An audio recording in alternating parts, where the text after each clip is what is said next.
স্বামী স্ত্রী যদি একসাথে মুনাজাত করে এই দোয়া আল্লাহর কাছে তাড়াতাড়ি কবুল হয়।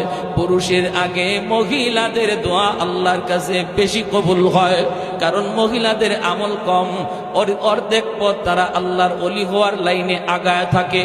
শুধু মহিলা হওয়ার খাতিরে তারা আল্লাহর কাছে পুরুষের চেয়ে প্রিয় রে, অল্প কাজেই তারা জান্নাত পাওয়া যায়। এজন্য নবী বলেন মহিলাদের কাছ থেকে বেশি বেশি দোয়া নিও, মহিলাদের দোয়া পুরুষের আগে কবুল হয়।